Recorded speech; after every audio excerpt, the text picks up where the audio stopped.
This is Bonjour Chai, your source for ideas and conversations related to the frozen chosen. I'm Avi Finegold, and together with Melissa Lantsman, Ilana Zackon, we're here to guide Canadian Jews through the week's highlights, lowlights, and northern lights. All right, well, it's our first episode. Why don't we let the audience get to know us a little bit? Melissa, tell us about yourself. So I'm Melissa Lantsman. I'm in Toronto, and I was born and raised here, just a little north of here in a suburb. I am reluctantly, a Reconstructionist Jew. I'm politically conservative, and I'm a huge Toronto Blue Jays fan. What I do for a living, I'm a PR exec, and I'm really excited about putting this podcast out. Amazing. Ilana. Hello. Where are you? I am currently in Vancouver. I was born in Toronto, raised in Montreal, and I live in Vancouver. I'm kind of all across the map. And I'm an actor by profession. I do theater, film, and voiceover work. And I also sing and write music. You have to have all the hats in this profession. Amazing. I'm in Montreal. I'm Avi Finegold. I run an organization called the Jewish Living Lab. It used to be called the Jewish Learning Lab. We're getting a little more expansive these days. I run cocktail workshops. I'm kind of an entrepreneur rabbi. And I do life cycles. I do fun stuff like that. But I like to podcast. And this is going to be hopefully the voice for all Jewish Canadians. I know the thing that people have been buzzing about the past few days since we put up the trailer is where are the Jews in Antigonish? There are Jews in Antigonish. I don't know if you guys know that. There must be. There's Jews everywhere. There's Jews everywhere. We want to hear from those Jews. We want to be the voice for those Jews. And we want to report on the stories of those Jews and hear their stories as well.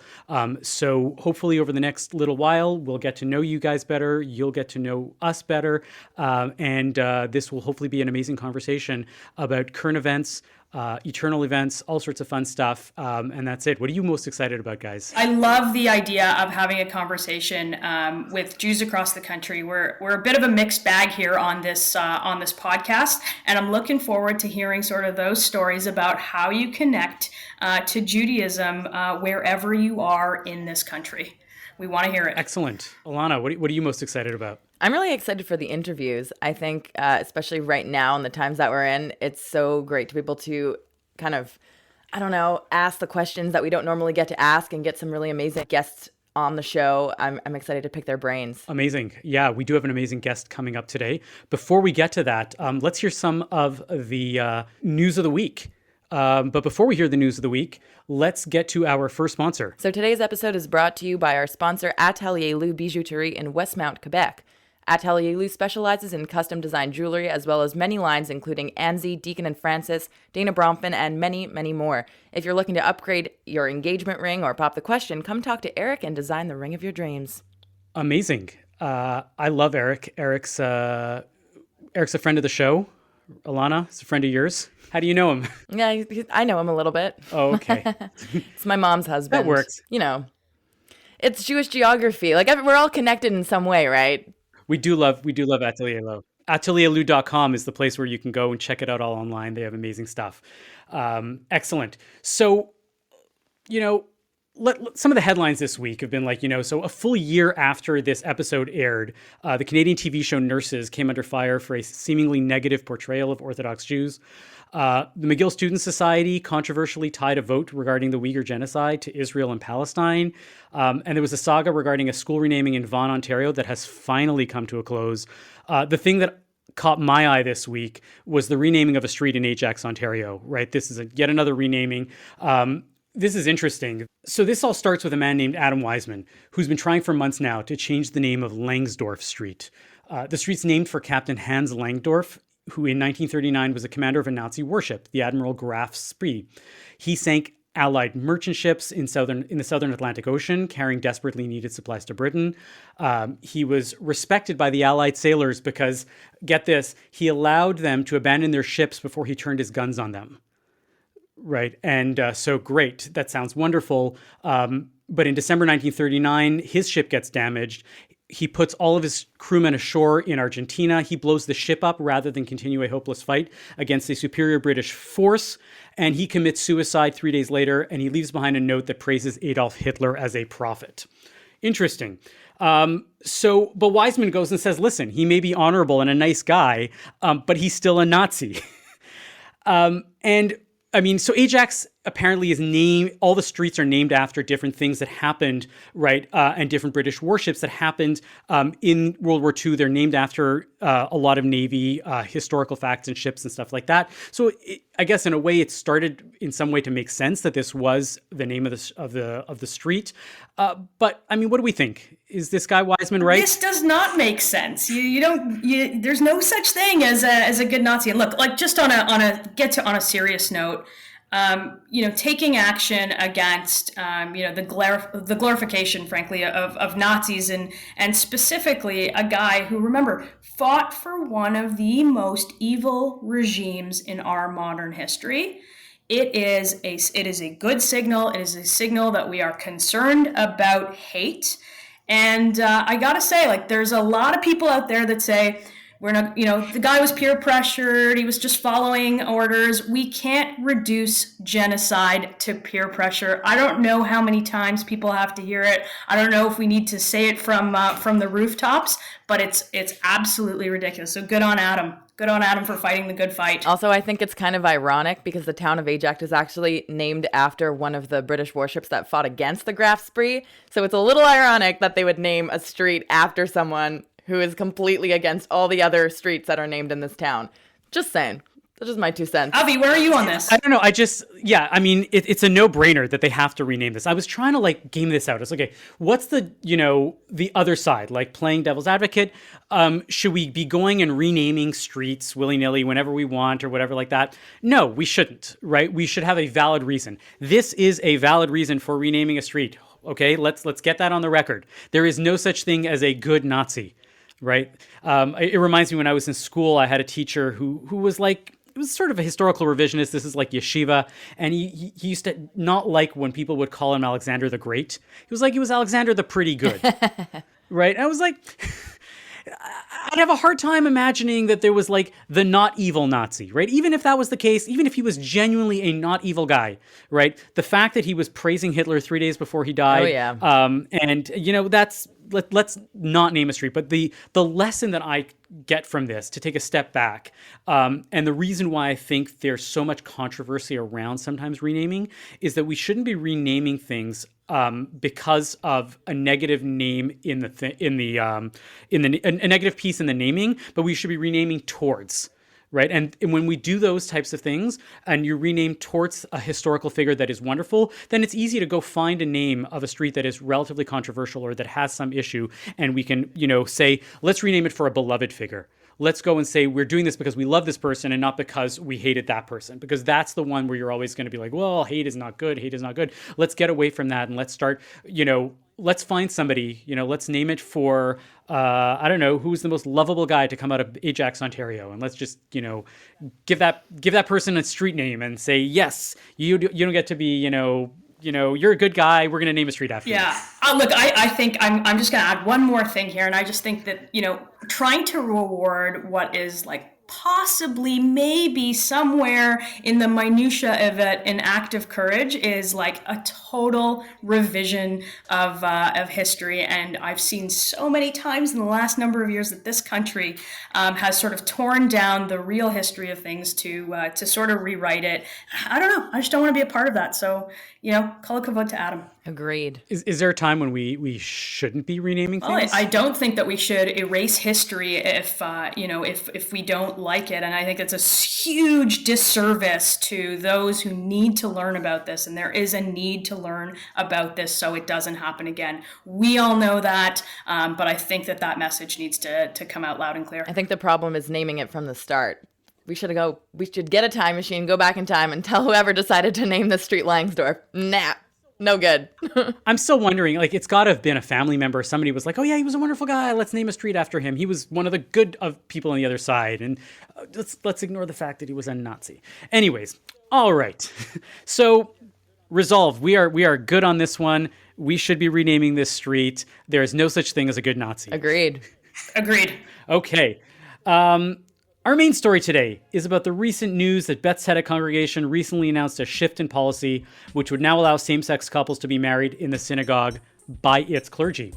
With us to discuss the decision is the senior rabbi of the congregation, Rabbi Stephen Wernick.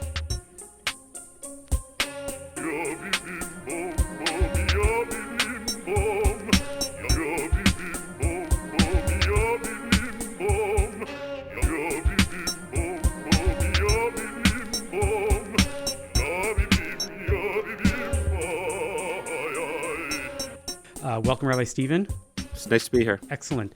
Can you walk us through the process of how this happened within the congregation? And then we can take a backgrounder a little bit, because this has happened for almost 10 years now, over 10 years within the conservative movement.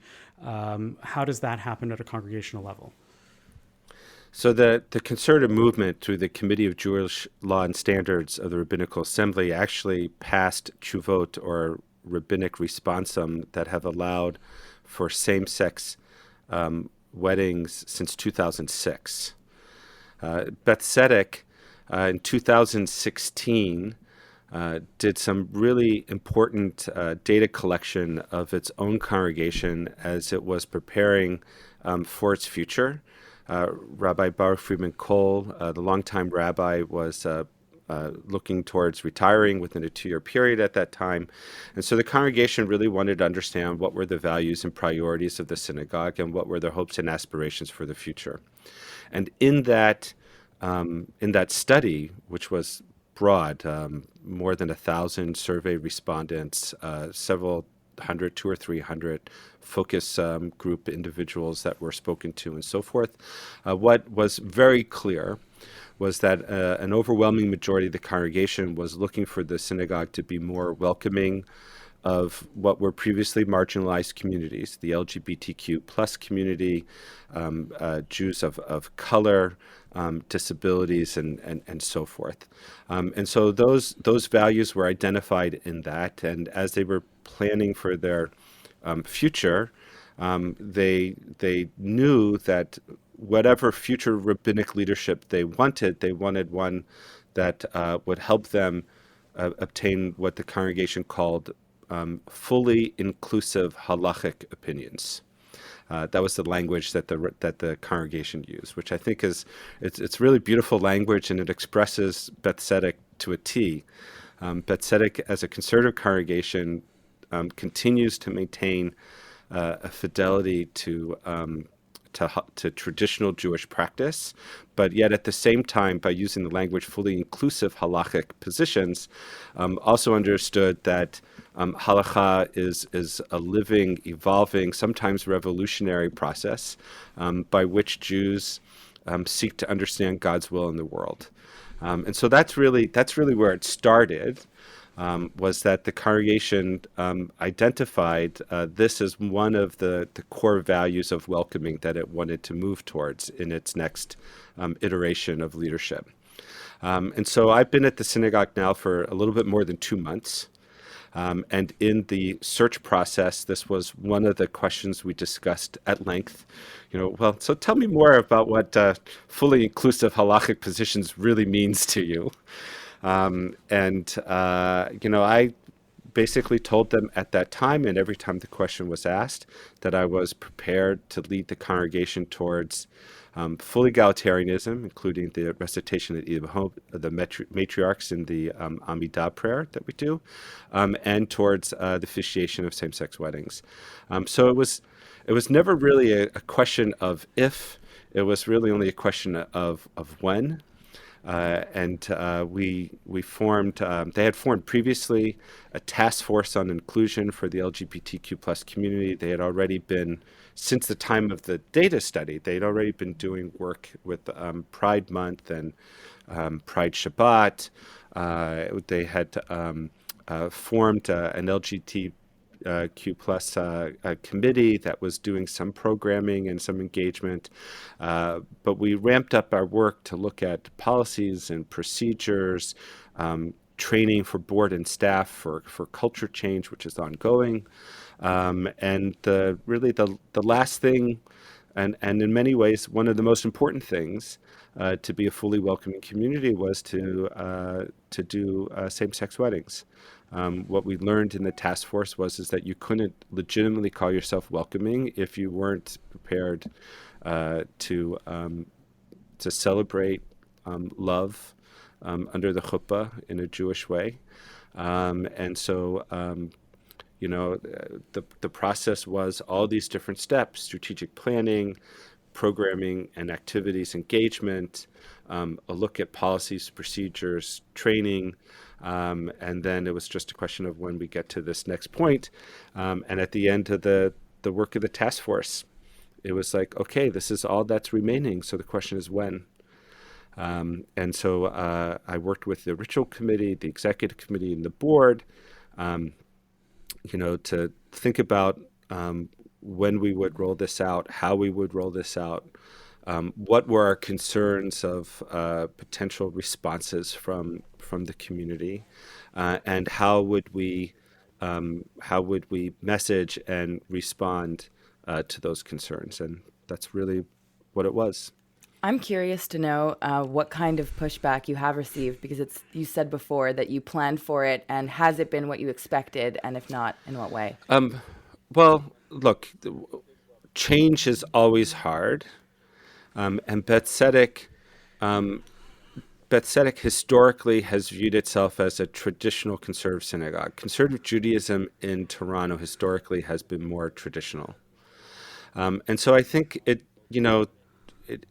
that's really what took so long, and it needed a change in both lay and rabbinic leadership to move forward. Now that's not to say, I want to be clear. My predecessor, Rabbi Baruch Fraiman, has been completely, as a pastor, as a rabbi, he is fantastic and continues to be, and he loves all Jews, no matter where they are in the spectrum, where they aren't on the spectrum, where he just really loves people. He loves Jews, and he's always been available to be welcoming and accepting of individuals. His particular halachic approach and stance is one where he doesn't see a way for there to be weddings for same-sex individuals within traditional Judaism, and I think we can respect that. So really, what needed to happen was a change of leadership, and this is a natural change of leadership.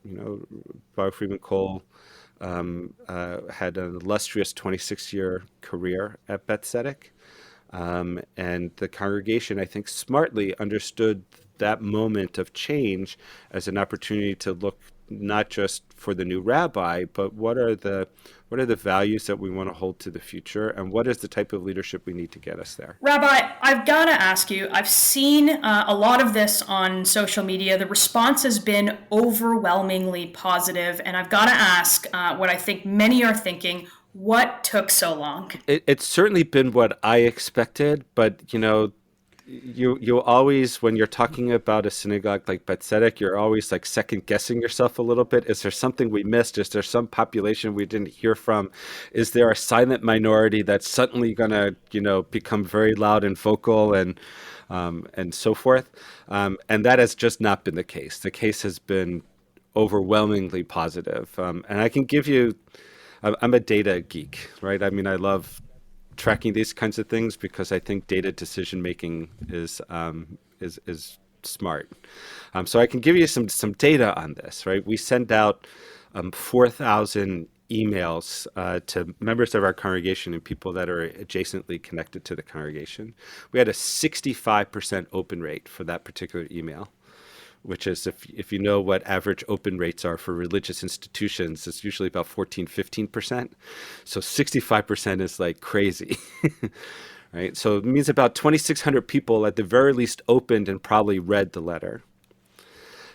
We received over 60, a little bit more than 60 email and phone responses. We've been logging all of them. And out of those email and phone responses that we've received, all but 3 have been supportive and positive. And out of the 3 that were, shall we say, not on board, 2 were very respectful in expressing themselves, and 1 was less than that. So, 67-1 is not bad in terms of responses. And then on social media, the reach, last time I checked, was something like 3,000. But the more important figure is that there was 550 plus engagements, people who liked, shared, or commented on the news. Meaning engaging with the post. You didn't have 550 people engaged in the gay community that are coming to. Well, that would be pretty awesome if we did. That would be the best metric of success, right? But yes, engage with the post. 550 plus post engagements of likes, shares, or comments. And out of the comments, the most critical thing that I saw was really related to your question, Melissa, and that is what took you so long, right? This would have been exciting if it was 2006. And I think that's a legitimate criticism. I think the synagogue worked at a pace that was right for itself, which fortunately, this was an overwhelmingly positive response. And that's always good when you're doing significant changes for a community. If that's the most critical thing somebody can say about this, I'll take that with love and say thank you. Do you think that there's something inherently Canadian about that weight? I mean, you were involved in the States for many years. You know your rabbinic colleagues in the States and abroad, and people always like to point out that Canada's is where world Jewry or American Jewry was 10 or 15 years ago, and we're always a little bit slower, a little more cautious. And do you think that there's something about that to having taken 15 years? So I actually, Avi, I don't believe that Canada is 10, 15 years behind the US. I didn't say I said it. I know people say that, but I just want to say that I don't believe that's the case. And I think that the study that came out about Canadian Jewry in 2019, I think it was, really speaks to Canadian exceptionalism as a diaspora community. I don't understand the delay in this particular issue. When I look at Canadian society in general, this is a very diverse, accepting community. Canada was amongst the first countries for LGBTQ legitimization and weddings. It's one of the first countries in terms of egalitarianism and just the larger society. There's just so many things that you can point to in Canadian society where liberal values, not as a political element, but also as a political element, but where liberal values are really dominant in the society. I mean, the Liberal Party is the minority government, but the Liberal parties, plural, are 75% of the parliament. So it's there's a disconnect that I don't understand between how, you talk to a person in the shul. It's like, of course, this is like no big deal.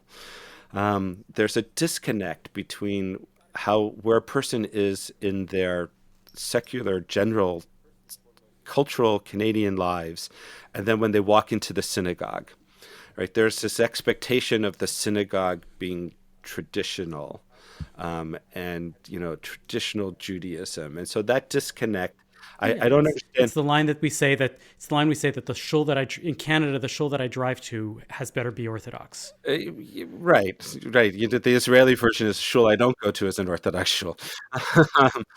Yeah. So I think that's I don't understand that fully. But I think that what's happening here, and I think we can look at this as a Canadian phenomenon, not as influence from something else. What's happening is that the next generation of Jewish leadership, which is my generation, people that are in their 50s, have a different experience than their parents and their grandparents, and what they're seeking to do is to close those gaps between what happens in their religious lives and what happens in their otherwise Canadian cultural lives. And so if I would point to anything, that's what I would point to. Rabbi, I gotta also say, Toronto, one of the most progressive cities when it comes to the LGBTQ community. I want to know sort of the why of the decision. Is it to attract, more people to the congregation? Are you seeing people turn away? What is the reason for all of this now? I think first and foremost, this is the right thing to do. and that as a religious leader, we have a moral obligation to be doing the right thing. So I'm not a believer that, policy changes or shtick is really what drives more people to membership. I think it's about meaning. And I think that growth in that regard is a slow process. And so ultimately people are going to connect with Beth Tzedec because it finds it a synagogue that inspires and enables its members, its community to live a meaningful Jewish life. So ultimately, for me, this is about doing what's right. And so I think that doing what's right is what attracts people to sacred communities, and being consistent about it and helping people derive meaning. So that's what I'm hoping to do. I do expect that there's going to be, not just from this, but from all the work that we're doing, there's going to be an outcome of a revitalization and a renewed energy.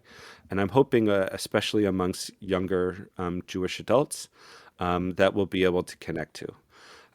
But that's secondary to what the moral imperative is with regard to this particular decision.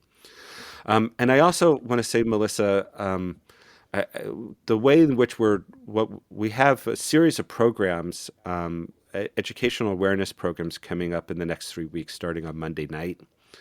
And those programs are, one is a study of the tshuva, the response that I'm relying on with Rabbi Gordon Tucker, which explains the halachic justifications by which we're making this decision.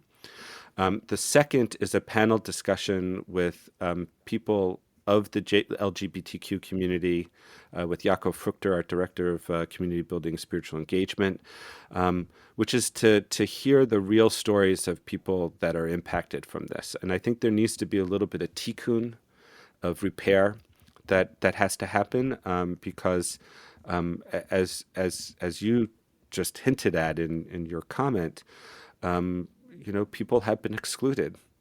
And have been told that they're less than, or that there's something wrong, and we have to hear that pain, and we have to accept it as the lived experience of people from the LGBTQ community, and I think that's a necessary element of being able to move beyond it. And so I hope that during that second session, we'll have people that will be open to hear that as they listen to people's stories. And then the third session is a look under the chuppah, which is what does a same-sex wedding look like from a religious perspective. It's not kiddushin in the classical sense. In fact, in our research for this, even kiddushin raises all sorts of questions, even if you want to be egalitarian, because kiddushin is not egalitarian ceremony, even if you add, as many conservative rabbis do, a double ring ceremony. But we don't think that kiddushin is applicable to same-sex weddings. So we're adopting the Brit Ahavim, the covenant of loving partnership that the Rabbinical Assembly, members of the Rabbinical Assembly have put together. So what does that look like, and how is it similar and different than classical Jewish weddings?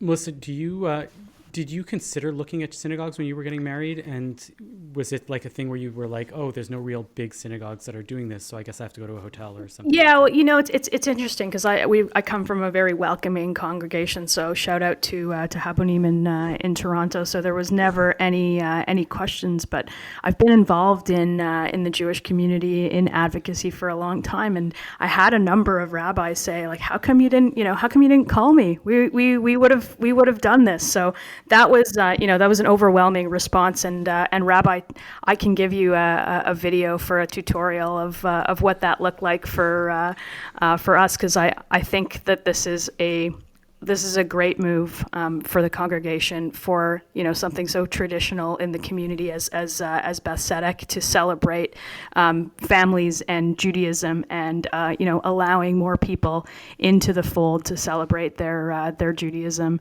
in the way that is meaningful to them. So kol kavod to you. Thank you. So just to sort of like bring it all back. So at the end of the day, it's not a new idea, right? It's really just something which, it's like, as you said, its time has come. It's time to move forward, and you're doing this because it's right, because it's the thing to be moving. This is the right direction to be moving in anyways. What's on the horizon beyond that? Going even beyond LGBT inclusion, you said that the entire package of inclusion is there. Can you give us a peek behind the curtain of what's in the discussion table these days for how to be more inclusive? Well, so we need to find a way to invite more members of the LGBTQ community and allies. I'd like to see us form two. I don't like the word committees anymore, because committee, has a connotation of 1950s of sitting around a table talking policy. In Limud, when I chaired Limud in Chicago, we weren't allowed to call things committees, because that's a Limud it's a bad word in the Limud world. Yeah. And so we used to call ourselves the steering wheel instead of the steering wheel. Yeah. Yeah. So working groups. It's like I think that there's work to be done. First and foremost, there are some specific needs that the community has that we need guidance from them as to what those needs are and how we can meet them within synagogue life and Jewish world. Pastoral needs, conversations, whatever that is. So we need guidance from the community as to what they need specifically that relates to their circumstance. And then we need a group of allies and community members to keep working on raising awareness and education. I don't want to have the poster, Pride Month kind of thing. It should be things as part of the regular cycle of our calendar, where it's normative and not a special month. So that's the other thing that we want to do. COVID's made that harder, because we can't really it's just made it harder. But so I think those are the two things that we need to see happen, and we need to I think keep with training of the staff and lay leaderships of sensitivity and addressing microaggressions and biases and so forth. And I think that it's the same thing. We have a racial justice task force where we're working on the same thing. And this is a direct result of Black Lives Matter over the summer. I spoke about this on Kol Nidre. If you want to see it, it's available on our website. I spoke about this on Kol Nidre, but it's the same thing. We have, the Jewish community is not monolithically Ashkenazi, white, straight. That's not who we are. We are actually a very, very diverse community. And we have people in our shul and in Toronto that are Jews of color, adopted children, converts to Judaism, people who come from Israel, Ethiopian Israelis, and we have the whole gamut, and we need to address that. What I would say is that what the future is that we've really identified this mission and vision of being a place of inspiration and enabling our community to live meaningful Jewish lives. We've identified 6 core values as it relates to that. To be a caring community, to make sure people are connected to each other, to be a place of spirituality and prayer, a place of life cycle and celebration, a place of Jewish learning and growth, not just the acquisition of chapter and verse, but how does our study of Torah impact our behavior and our choices, and to be a place, we call it give and get, which is our community we want people to understand that it as an institution and our members have a responsibility to the larger world. We want people involved in UJA. We want them involved in Limud, in Camp Ramah, in Jewish day schools. We want people to be involved in social justice programs. We're doing a lot right now in terms of food insecurity and homeless, but racial justice as well. So we want people to take these Jewish values and apply them in the world.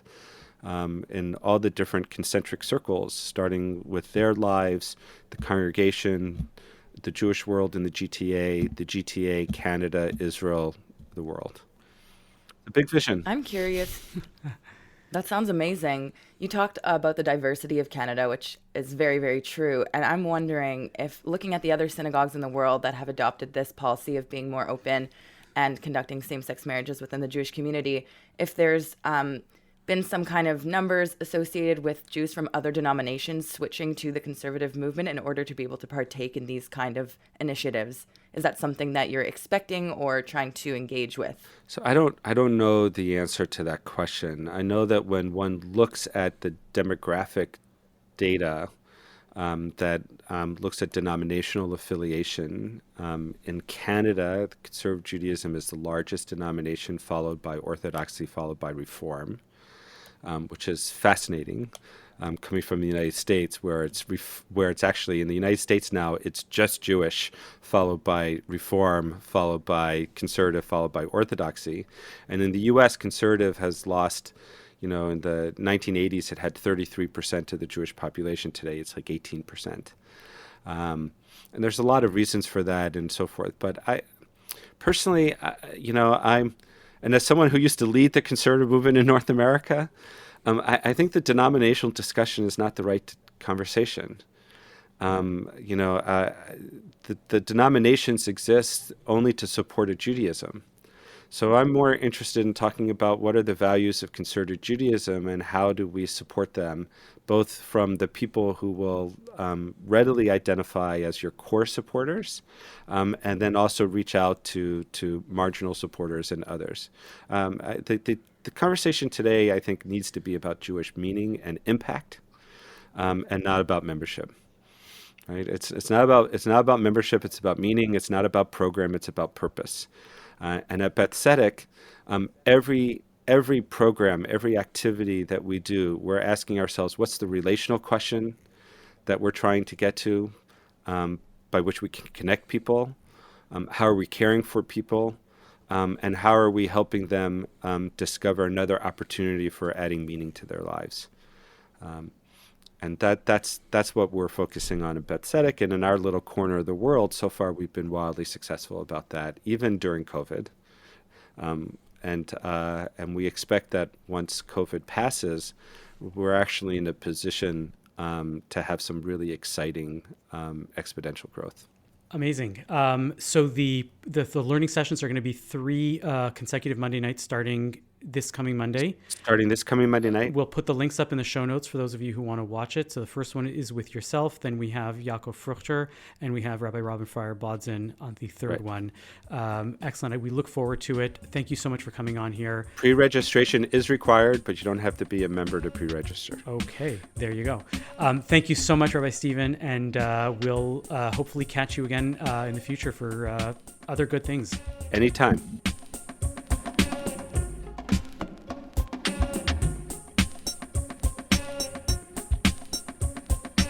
Excellent. Thank you. That was great. Now, before we move on to our Nachas of the week, let's hear about our other sponsor.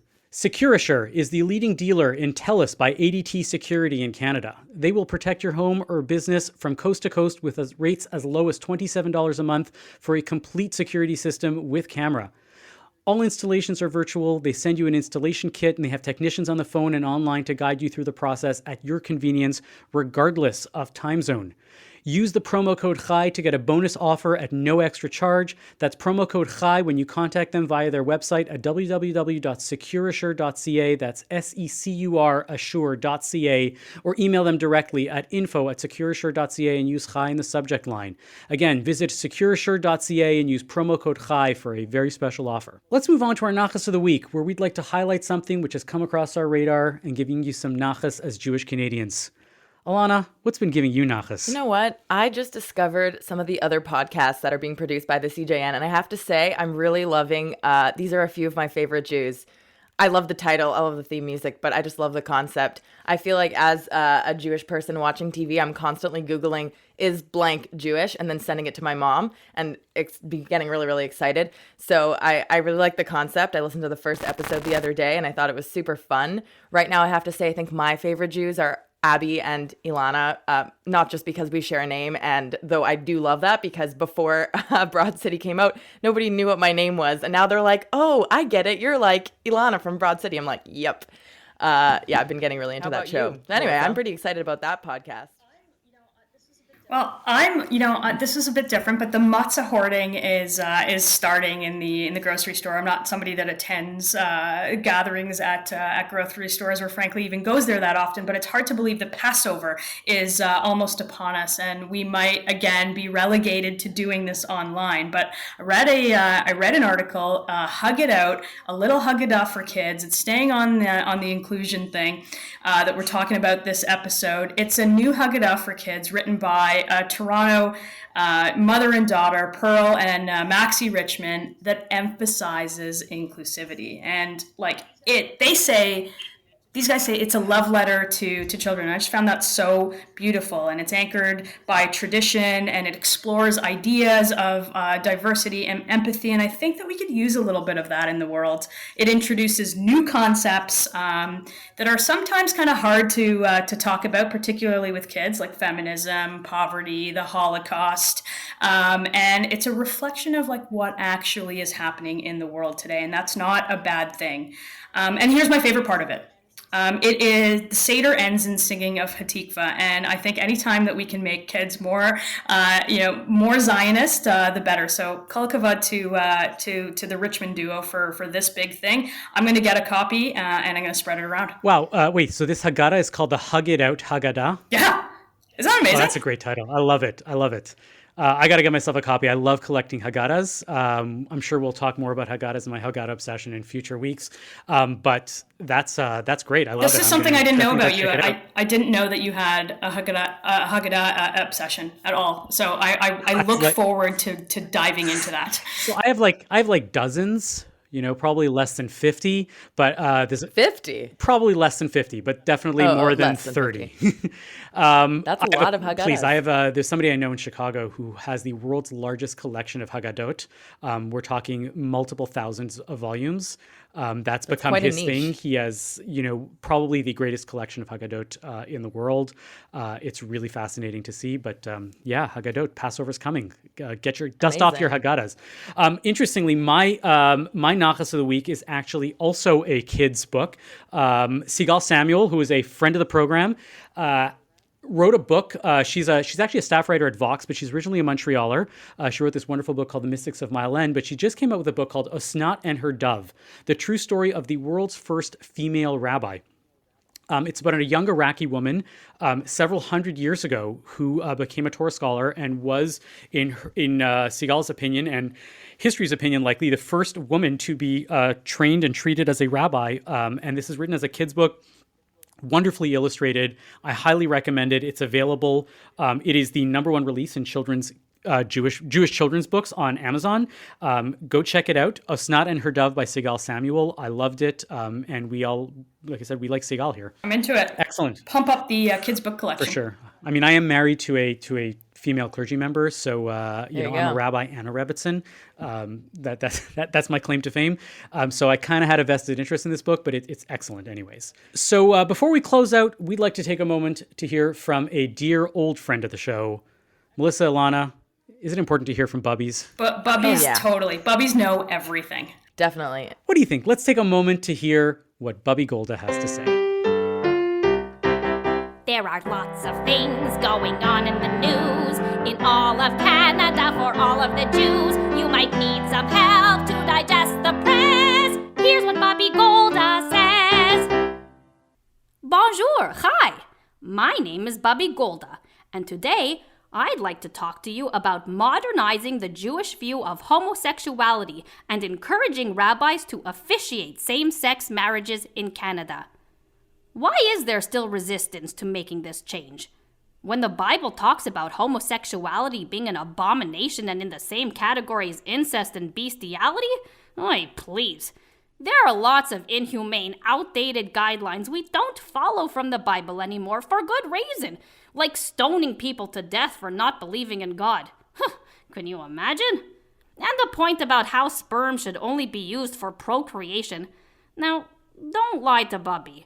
Do all of you always use spermalach to have kinderlach? What I believe is really going on here is discomfort. It is time to look into the deep crevices of your kishkas. What you might find is bad old-fashioned homophobia and fear of the other. Look, allowing the LGBTQ plus community members the right to marry will have no effect on what you do in your bedroom and does not devalue your marriage. So please, just let my people go already and let them enjoy the same freedoms as everyone else. In Judaism, we preach the concept of loving our neighbors and showing compassion. Let's practice what we preach. We as Jews know what it's like to be a minority and to be discriminated against. If anything, this should make us more empathetic and understanding towards others who find themselves in the same situation. The Jewish people have lived for thousands of years throughout so much persecution and hardships. And how did we survive? We stuck together, supported each other by strengthening our community, and because we adapted to change. The same must apply here. So thank you, Rabbi Wernick, the Beth Tzedec congregation in Toronto, and to any other rabbi who will officiate these weddings. You are truly a light unto other nations. And mazel tov to all the newlyweds out there. Remember to always lead with love. May you all be well, sei gesund, and may you all get vaccinated against the verkackte COVID. Thank you for listening to what Bubbe Golda says. Bubbe's that verkackte COVID. Wow, 100%. that music though, so catchy. Bubbies are always right. We said it at the beginning. I had somebody say recently, says, if COVID was a person, I'd run over it 5 times. All right, well, thank you for listening to Bonjour Chai for Thursday, March 4th. Our producer is Michael Fraiman. Technical production is by Andre Goulet. Bubbe Golda is a creation of Adina Katz. Our music is by Socalled. We are a project of the Jewish Living Lab and are distributed by the CJN Podcast Network. Subscribe on Apple, Spotify, or wherever you get your podcasts. Please leave a comment and a rating on the platform of your choice. Let us know what you think about what we've spoken about today at the CJN Lounge on Facebook. Join the CJN Facebook group called the CJN Lounge. We'd love to hear from you. We're all following those discussions there. I'm Avi Finegold in Montreal. I'm Melissa Lantsman in Toronto. And I'm Ilana Zackon in Vancouver.